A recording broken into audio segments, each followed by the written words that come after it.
Before I conclude with some recommendations and takeaway points, I will take a few questions.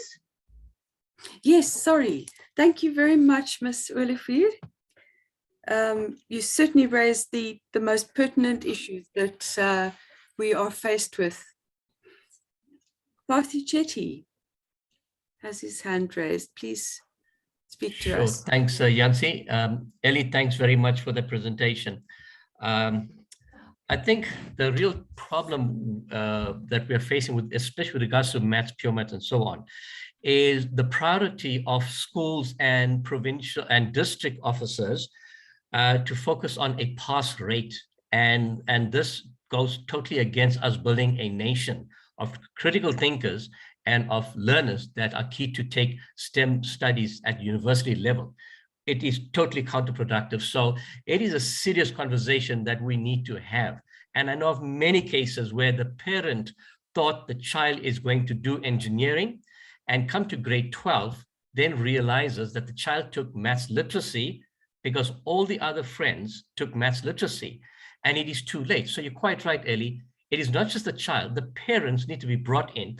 And I think the onus is also upon the district officers not to prioritize pass rate and focus on the learner. So that's my takeaway, or that's my suggestion towards us, because you've basically highlighted that, and we all know the challenge that we all face in the STEM fields. It's something serious that the district officers have to take on board. Thank you. Yes, thank you, Paul. I fully agree with you. We know that since maths literacy has been introduced, more and more learners are taking mathematics. If I look at the statistics from last year's matric results, 61.2% of learners wrote mathematics literacy, compared to the 35.9% of learners who wrote pure mathematics. So it is a key concern for us as well. Thank you for that comment. Tubela? Thank you. I want to agree with the previous speaker that the focus needs to shift from making sure that learners pass, because when they get to university, the critical skills that are required in them, understanding and in having a good analysis of what is being taught to them is totally not there. We struggle with students who at university level who passed very well in matric with good credits, but the minute we give tests, we give exams, we see a totally different picture.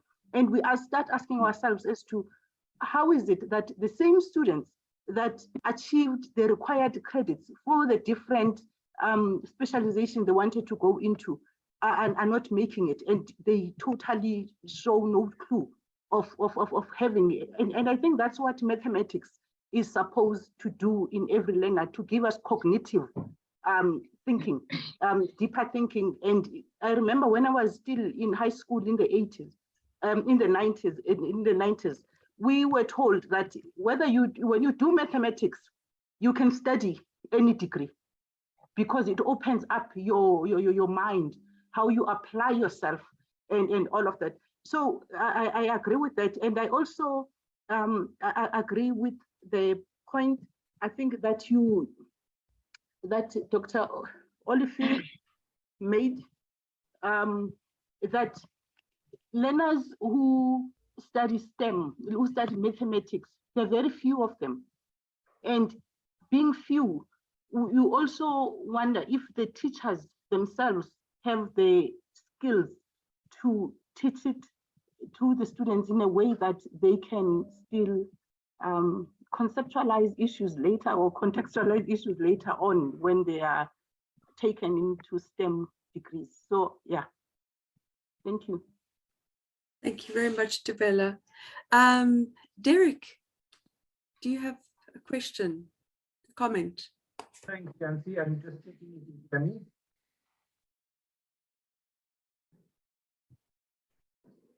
Nancy, can you just confirm you can hear me? No, we haven't been able to hear you yet, but I can now. Okay, how's the sound now? Yes, much better. Okay, sorry, microphone problem. Ellie, thanks for that talk. One of the things we find whenever we try to do maths interventions is that the problem with a group of grade 10s, for example, is actually a grade 4 problem or fractions or something like that.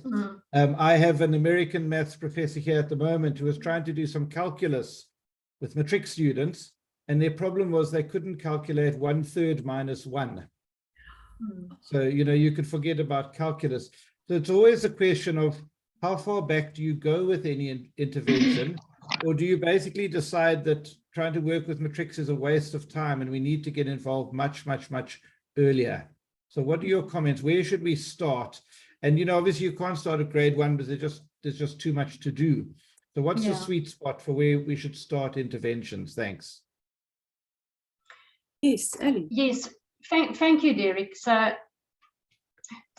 the curriculum is based on the principle that a learner has to master the content of a grade in order to grasp the content of a subsequent grade. And that's especially the case for mathematics as a hierarchical subject. So I think the younger we start, the better. I have colleagues at university who will joke by telling me that at first year level, we will just assume that our students don't know anything about mathematics and that we need to start from scratch.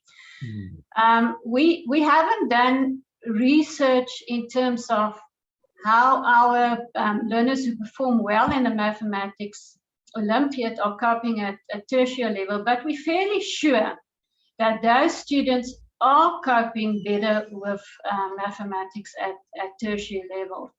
But it comes back, and questions that we often get is why is learners struggling with our mathematics, our type of mathematics?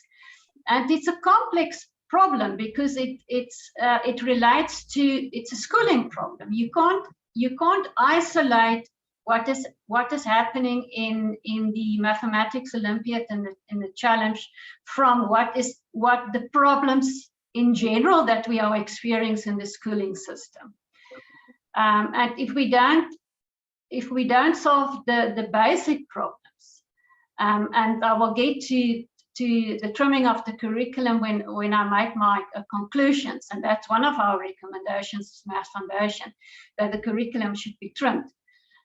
Because it's just too full at the moment. But thank you. I hope that I've answered your question, Derek. Thank you. I agree. It's a very complex problem. And, part of the problem is just the way maths is taught. It's not taught as problem solving. It's just taught as rote teaching. Yeah. So I think. Yeah. Yancy, I'm not sure how much time we have. I would like to wrap up with some recommendations before we move on to the next speaker. If it will be very quick, we've actually run out of time now, but do share it quickly.